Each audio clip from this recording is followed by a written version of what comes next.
Oh, hello. Hi, everybody. I am Jeremy Bloom. I'm the founder and chief mentor of OhHello.io. And I have three very special guests with us today. I have Emily, Michelle, and Natasha. We're starting on time. In the past, we've started these a few minutes late, but some feedback was, hey, when people are making and setting the time to do this, let's start on time. So part of the reason and rationale we're doing these are to give back, to provide mentorship, to provide education, further learning and development within the ecosystem of marketing, tech, sales, media. The list goes on and on. And something that a lot of folks have reached out about in terms of topics has been understanding what the hell is in-house marketing. What does that mean? What are the roles of in-house media? What's the roles of being an owner of that? So we put together an amazing panel, and we're going to keep this fresh. We're going to keep it light. We're going to invite people to jump in, and I'm going to be quiet. I'd like to go around the horn, and first and foremost, Natasha, if you can kindly introduce yourself. Well, thanks, Jeremy. I'm actually was super excited when you finally asked me to be on one of these. I was like waiting for that call. Um, so I'm Natasha Thank Shaikh. you. I head up the Paid Media Center of Excellence at Wells Fargo. It seems super fancy as like, ooh, what does the Center of Excellence do? So I'd say as a marketing organization, we have transformed. I feel like we go through a cycle every few years, and for context, I've been at Wells almost 7 years now. So we are now moving back to a decentral organization. So what does the CUE do? So because now we have marketing in different line of businesses or each business unit, we need someone to have oversight of the whole paid media strategy, where we buy, who our partners are, all for strategic efforts. So that all fun stuff is what I do. That's a lot. You Keeps do a me lot. busy. Yeah, in 7 years, you've probably worn multiple hats, many hats, and we're excited to hear about Yeah. that throughout the next 40 minutes or so. Michelle, nice to see you. Nice to see you too. Similar to what was just mentioned, I do a lot of those things. Specifically, I pulled media in-house at Allstate. This was probably about 9 or 10 years ago. So I've been doing this for a while, did this at Allstate, and then subsequently managed media at a couple of companies after Allstate, but very similar to what just mentioned. Awesome. That's a lot of responsibility to overseeing, bringing business in house, and also overseeing different lines of business. And we're excited to have you get deeper into that. Emily Flanigan, thank you for joining. Yeah, thank you for having me. So I am currently working at Infobip, and I'm the head of marketing for the Americas. And so I lead a team of 16 talented marketers that are across the Americas, located in the US, Brazil, Colombia, Mexico, and Argentina. And I have a mixture of skill sets on the team. Some are generalists, some are specialists, but we cover the areas of content, social, PR and AR, integrated marketing, partner marketing, marketing automation, and paid acquisition. That's a lot. It's a A little lot. bit of everything A on the little bit team. of everything for Yeah. sure. And having a team of nearly 20 people in house. Uh, can you get a little bit deeper in terms of what Infobip is, just since it's a European based company, for those in the Americas that may not be as familiar, since you've been making such an immense impact? I know Yes. this, but would love for the audience to understand. Yeah. So the company's based in Croatia. We are a cloud communications platform. And so the company started out about 15 years ago, primarily as an SMS aggregator. So we have um, direct connections to over 700 of the carriers around the world. So over the course of the 15 years, we added in additional OTT channels. So, WhatsApp, Messenger, and things like that. So we do that globally all over the world. But what we do as a business is we help your business create you create a better customer experience. So as you're chatting with your customers, you're offering them, the best of the best in a brand experience, and talking with customer service. It could be as they're exploring purchasing items, but we can pretty much do anything for anyone in the way of CX. Amazing. So since all three of you are in-house marketing mavens, which is the topic for today, what would make the most sense is truly just going through and talking about what you do, like what it means for your organization, what it means for yourself, what it means for your teams, how you build teams, how you the kind of different responsibilities that come with your role. Would love to just go back, Emily. We're going to go back around the horn in the opposite direction. As you explained that you've got teammates that are all across the Americas. You're working with a company that's based in Croatia. It's a global company, many carriers, and constant communication. Help us understand just how do you mitigate your time and your responsibilities? Because I'll stop with that question. So it's a lot to navigate through the course of the day. So I can say for myself, right, it's about constant prioritization, trying to say, first of all, is this task that I'm receiving, is it going to help us reach our goals as a team? And if it doesn't, then why are we doing it, right? So you have to constantly say this to yourself every single day. You have to go through this. I think another thing is helping the team navigate, right? So I think first and foremost in my own responsibilities, I look to take care of my team first and advocate for them and help them navigate through the day. And if there's something blocking their way, that's my job to clear it, right? So if they can't get their job done, then I help them clear the path so that they can get their job done easily. So I think it's just, a constant reminder of staying focused, defending your own time. People, they're going to want to fill your calendar with tons of meetings. Are they really necessary? So you have to ask yourself these questions every single day and just be active about managing it. Yeah, you certainly have to be judicious with your schedule. Natasha, as you and I, when we first started chatting a couple minutes before we went live, just understanding when you're handling business across the Americas, across the U.S., and you're dealing with East Coast hours, you're dealing with West Coast hours, you have different CMOs for each individual line of business. How do you manage and how do you mitigate your responsibilities for your team? Yeah, I'd say I wouldn't survive without my super, super amazing team. Like, they are truly the backbone of my success. And I think as long as I make sure they're successful, I'm successful. I think over the years, I love what Emily said is everyone wants a piece of your time, but you're only so much, right? You can only scale if your team can scale and represent you in a lot of those conversations so you can make the most of your time. I also feel people have made leadership very complicated over the years, that you have to do so much for team building. And honestly, leadership is truly as easy. Like, you just have to make your team happy, be there for them, keep them like their growth top of mind, and enable them to do their best job. My team is completely dispersed. I have folks on the East Coast, folks on the West Coast. So I've actually kept my leadership like super simple. Like, we meet Monday morning, like, what are our priorities for the week? What's happening? What's on your plate? Tell me what's going on. We basically align on these are our priorities. Everything else sounds like a next week problem. So we just handle it that way. And then I also like to have a check-in midweek, like, are we on track with everything? That's the only way I can scale, right? My team laughs at me. I'm usually quadruple booked throughout the day. I'm Well, like, thank you everyone for taking the time to do this. not gonna go to that. How about you go to this one? This seems to be less important. Let's reschedule, or this could be an email. So we also try to clear our calendars up. I love that. You talked about leadership. How does one become a leader? Whew. It's a loaded question. It's a But very it's a tough loaded one. question. I'll speak for myself, and then I'd Yep. love Emily and Michelle, like, how they think about leadership. But Yep.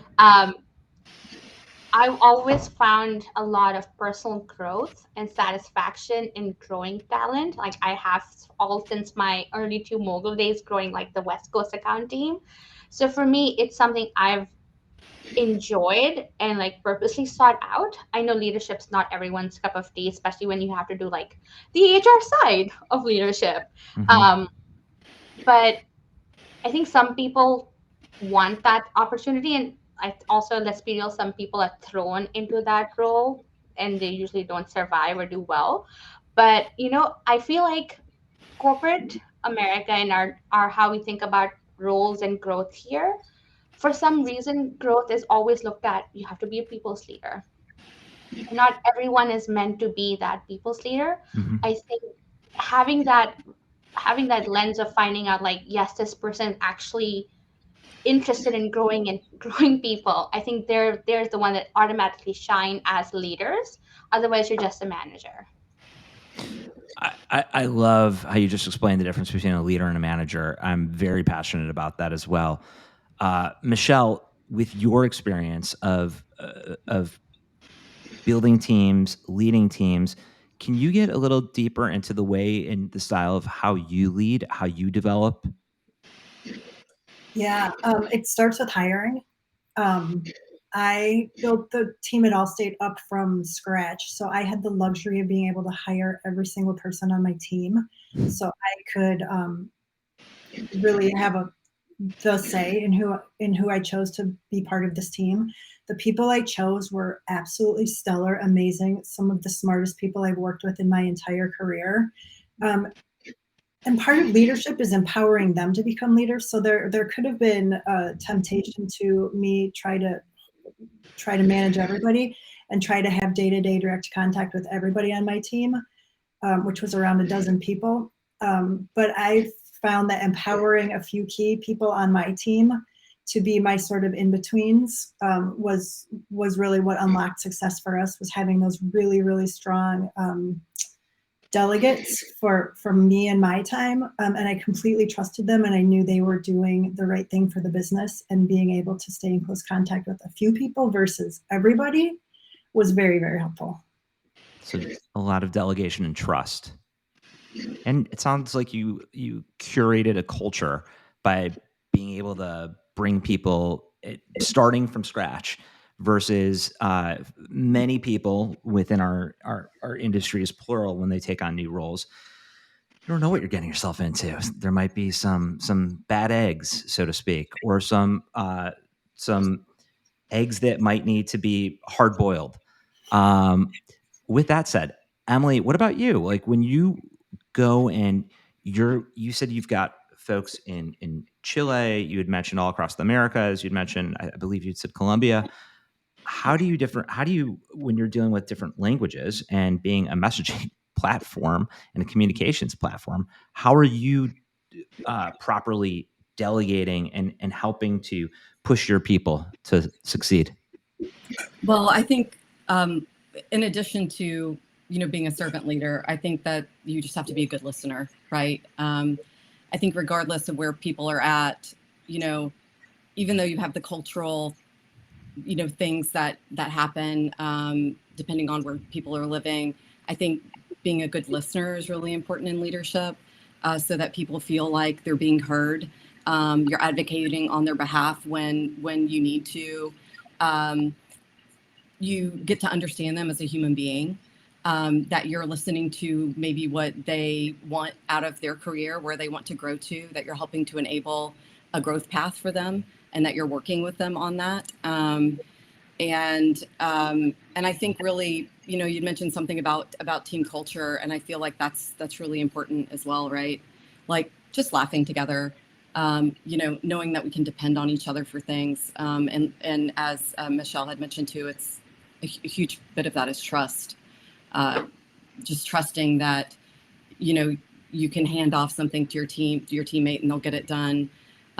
Or, just knowing that you can depend on the other parts of other people on your team. I think that's a big part of leadership as well. And honestly, also recognition, right? Totally. Like a job well Get done. deeper. Get deeper on the matters a lot recognition part. Yeah. Do what? Can you get a little deeper on the recognition part?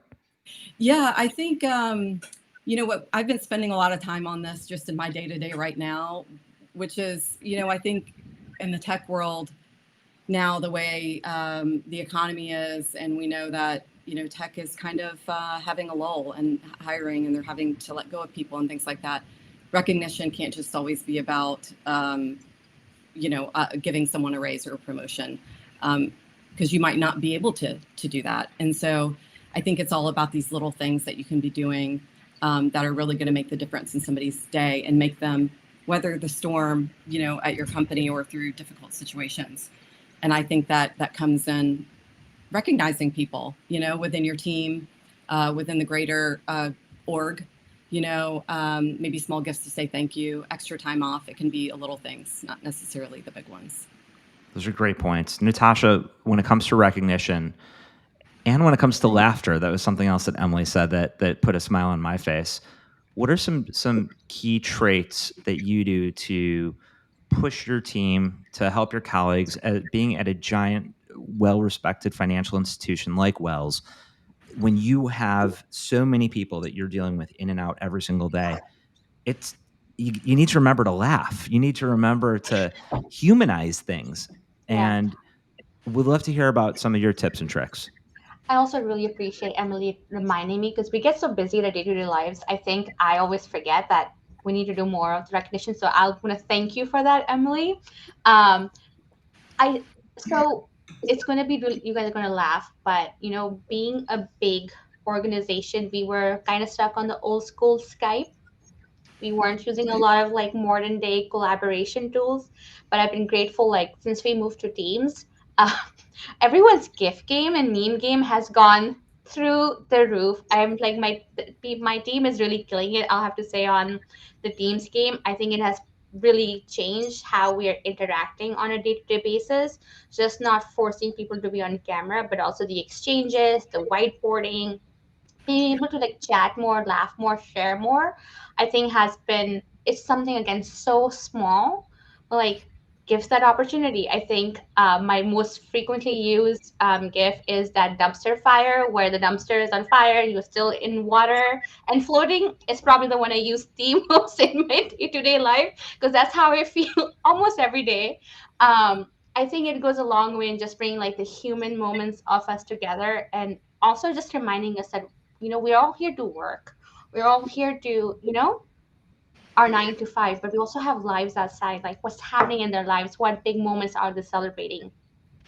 Also being empathetic to someone who might be going through some challenging times in their personal life. I think if you are there for them, then I think it drives so much loyalty and appreciation for you as like a team leader. So your team actually reciprocates equally. I think that goes unnoticed quite a bit. So those are some things we are very, very aware of and try to keep mindful of. But one thing I will say Wells Fargo is really, really good about is formally recognizing employees. Like we have a whole recognition portal. They try to like make it a whole thing. We can send e-cards to any employee across the bank, like thank you for being here on this project for me. And that actually goes up to your manager and your manager's manager, and everyone of the org can see like how you're being recognized even by your peers. Like every small thing, I think this goes a long way. Amazing. Yeah, recognition and empathy are really important aspects. Appreciate you pointing out some of the ways that Wells and you as a leader go and take on those feats. Michelle, when it comes to recognition and when it comes to hiring, promoting, help us understand a little bit more about just like how promotion cycles and retention cycles for the marketers that are watching, for the procurement teams that are watching, for the legal teams, for the media teams, for the partnership and agency folks that are watching. As we have seen, truly, depending on where you read, anywhere between 300 to 500,000 people that have been within the tech ecosystem, not currently employed. When you are running a team, operating a team, what can you do as a leader to help with those promotion cycles? Or if there's stagnation, like how do you help? Like how do you communicate when, I'll keep it at that. I don't want to load too much on your plate in one question. So I will be honest, that was one of the biggest challenges I had with this team. It wasn't a huge team. And like I said, I had to kind of lay out what the structure of the team looked like. And very transparently, we pivoted that structure quite a few times. I will say it was really dynamic as we listened and learned what, became better at what we were doing. saw need to pivot and create new positions or move people around. But because it was a smaller team, there just was like, I couldn't compete with the promotion or the levels at an advertising agency where people can change accounts or move to a different department or move up more frequently. We just didn't have that luxury. So I will say that was a real struggle, and trying to keep people motivated and excited to keep learning and progressing without maybe necessarily having a new job title or a new box on an org chart to move into was definitely a challenge. So that's where a lot of that recognition and empowerment that came in. That was kind of the lever I had to incent people and keep them motivated, send them to training. That Allstate had a lot of training I could send people to. We also had a lot of what am I trying to say? Events and partner sort of. Oh my God, what is the word I'm looking for? Like Personal development too. Like Tube Mobile University was one that was a big incentive for people to go to. Totally. Yeah. Continued education, events where there was just networking and learning. And like Natasha was saying, the personal development where each teammate of yours, the harder they work, those that shine, the cream of the crop, get to attend those events. Whether it's going to a conference in Vegas or in Napa or in Manhattan, wherever it might be. Totally get it. That's the word I was struggling for. Conference. Emily, when you're overseeing a large marketing team and trying to continue to make an immense impact in the Americas when a company is established in Europe, help us understand how you delegate and how you divvy up all of the different products, vehicles, when you're talking about social versus display versus search versus events versus help us understand. And for those that are in sales, we've got a lot of sellers that are watching that constantly are going to be reaching out to heads of marketing. Like, what kind of advice would you give them based on these particular ways that you are slicing and dicing your time and responsibilities? Oh gosh. Okay, so that was the multifaceted question. Do you want me? I'll scale back. Let me take a step back. Okay. Understanding that you've got a lot on your plate, your team has a lot on your plate. When you're delegating amongst the different responsibilities, help us understand how you prioritize those responsibilities, and then we can get to the next question externally about sales. Right. Okay. So when it comes to prioritizing our initiatives, we have a planning that we do completely in lockstep with our revenue team. So and also completely in lockstep with our global marketing team. So first we understand, okay, what are the global revenue goals, right? What are we looking to do as a global organization? And then we take a look at what are we looking to do as a global marketing team together?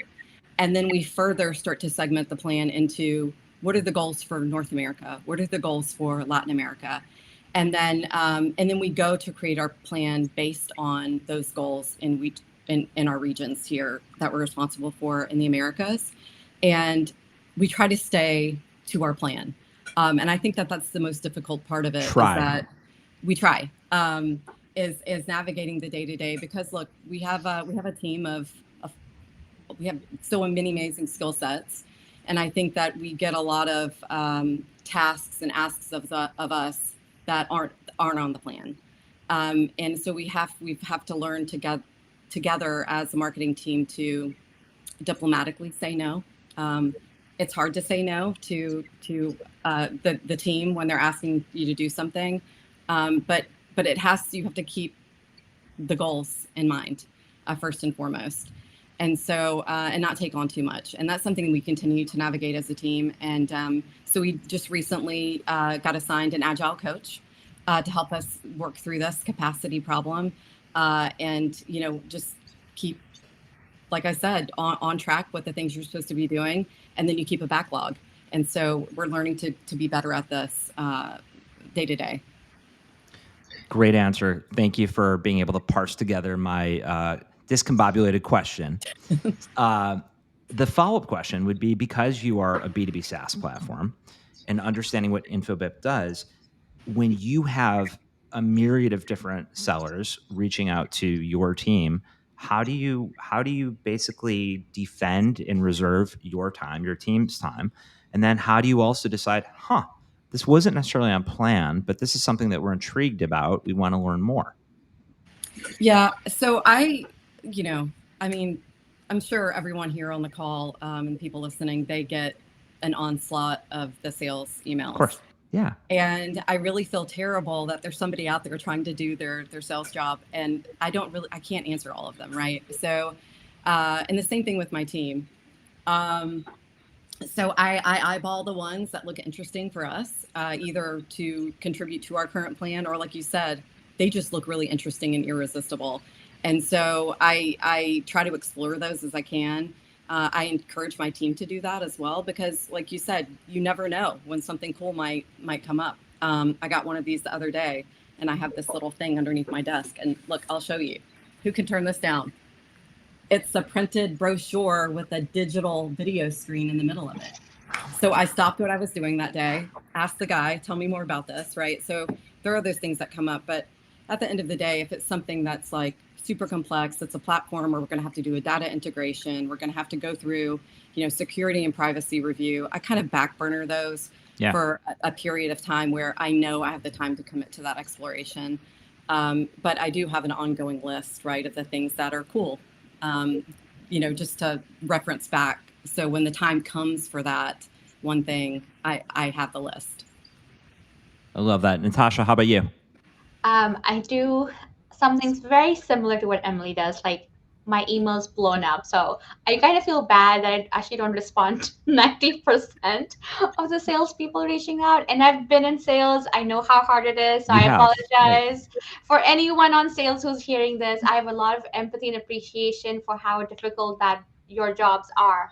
But they come very tone deaf, if I'm going to be honest. Everyone gets that generic sales pitch. Hey, I came across your profile. Our business is insert name of company is going to solve all your problems. I'm like, you don't even know half my problems. So if I were a seller, I would advise them, like, see what you can find out about a business. Like, I had someone who reached out to me this morning and thought Wells Fargo is a media agency and was telling me, how do we make your agency better? I'm like, clearly you have no idea what we do. But if you ever see someone that's super interesting, I do, because I know my team spans a lot of different disciplines. We span measurement, data, paid, enterprise partnerships. I'll send it to the right people on my teams, like, hey, what do you guys think? If like we do a pulse check, if they're like, yeah, this seems interesting, then we'll like reach out and give them a meeting. If like it's unanimous, maybe not so much, or I know what it is, not interested, then unfortunately we won't entertain that cold call. Sure. What do you do to stay sharp and to stay ahead of the curve? Like, because of all of those different formats of media that you just mentioned, and the different teams that you manage and the responsibilities that come with it, there's a lot going on in our industry. There's so much innovation. Like, what are some tips and tricks? Like, what's the Natasha playbook? I don't have a lot of time to go to a lot of the conferences where like what's happening, but I do encourage people to read a lot. Like, what I've done is I've bought a lot of like these research company subscriptions for all the employees, everyone in marketing. There's so many good resources. The ANA is phenomenal. Business Insider Intelligence, actually really, really good research. And we have our own research teams. If you can find the time to just get those summaries, hit your inbox, scan what's important, read more about them, I think that's where I found the most value for myself as a marketer, like keeping in touch with what's exciting and what's new. And I think for everyone in media, privacy is our biggest challenge. And if you're not reading all the regulations and those fun 30-page documents on all the new laws that are going to make marketing more hard, you're doing yourself a disservice. Your privacy legal counterpart needs to be your best friend. Like, I'm literally taking my privacy legal to my next conference with me, because it's all about regulations and what we can and cannot do. I'm glad that you mentioned regulations, because having 3 different people, 3 different executives and experts within our ecosystem, financial services, insurance, B2B SaaS, but also because handling different countries, different areas, there's a lot of different levels of regulation and privacy taking place, obviously, within our ecosystem. How do you team up with your colleagues? Like, how do they might not they might have a more data centric mindset, or they might have a more legal skew. What do you do to complement one and each other? I think it's honestly partnership. I'm gonna just knock on wood that I have been blessed with a lot of really good partners within the privacy legal and just privacy space who are willing to help us understand, like, all right, this is the letter of the law, but what do you do, and how do we find like what fits and what makes sense without just going across the board. Sorry, I just saw Matt Rustine's comment and it's making me laugh.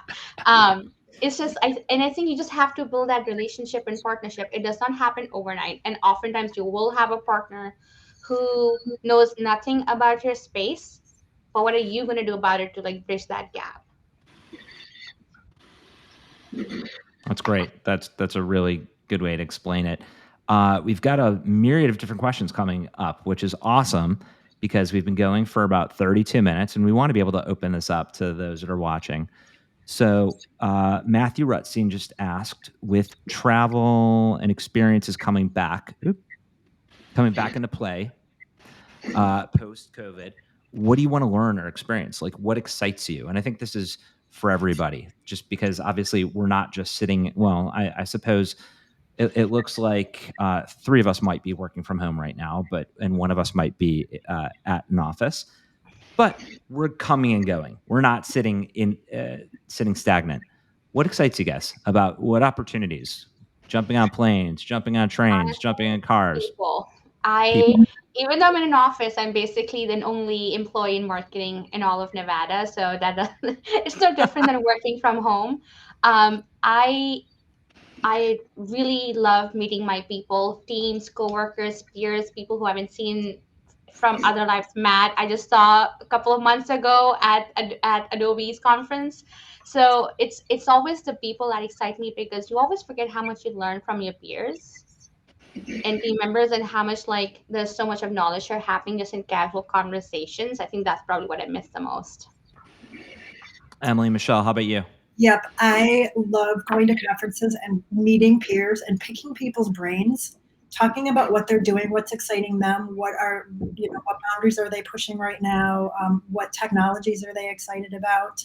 And I always came back from those conferences with a long list of follow-ups, of articles to read, of areas to go investigate further. That's what I loved, just kind of that sharing of ideas and really playing off each other. Emily, kicking it to you. Yeah, I have to say it's the same, right? It's getting out of the office. My coworkers right now in this office are dogs. They're not like the most collaborative in the world. So I really love being around, my team, and I get the opportunity to be able to travel internationally for that. So it's really about, being introduced to their cultures.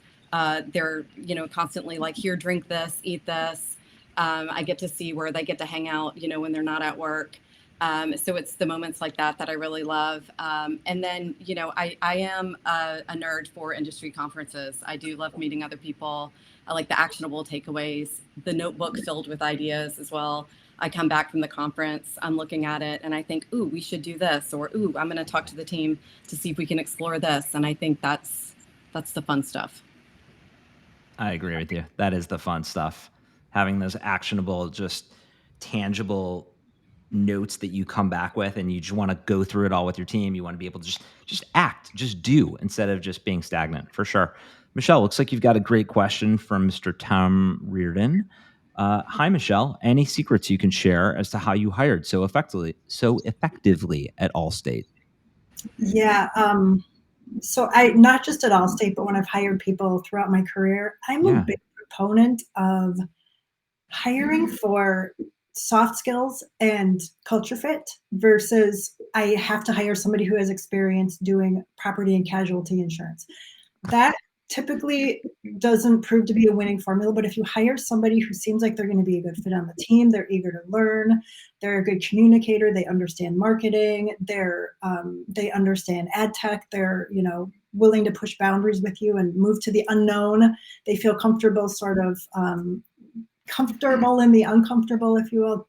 That's how I tend to define my superstar employees versus strictly hiring for having experience in a certain vertical or doing a certain task. Natasha, how about you? I couldn't agree more. I try to find, because I feel everything in life is teachable, except how to be a good person and how to work with other people. So as long as you know that and have some background, I think that's what I index more towards when I build high performing teams. Because if you know they're 40-50% of the job, guess what? The other 50 is teachable, but I really can't teach you how to work well with others. Mm-hmm. So well said. So well said. Seeing that it's about 37 after, would love to talk a little bit more about mentorship and what all three of you just spoke about in terms of just the way that you delegate, the way that you listen, the way that you laugh, the way that you communicate, and the way that you lead, essentially as marketing leaders. Would love to understand, Emily, just what mentorship means to you as a head of marketing. So it's something that I've, over the past, a handful of years, it's something that I've really grown to enjoy.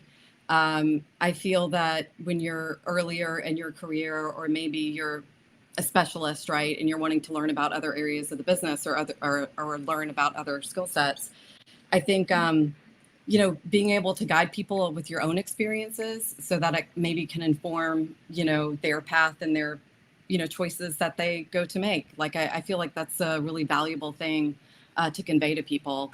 And I know that, as I was mentored by people, it's something that I was really curious about too. Like, well, what did you do in this situation?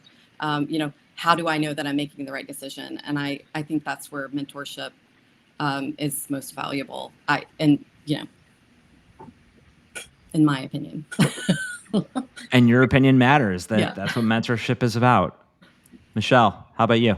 Yep, I've been doing a lot of thinking about this over the last couple of days. So I have two thoughts here. First, I've been in a lot of formal mentorship programs, mostly facilitated by the companies I've been at, that felt really forced and they weren't really a great match. So it was basically me raising my hand saying I wanted to be mentored, and somebody maybe raising their hand, maybe being forced to as part of a development plan, being volunteered to be a mentor match.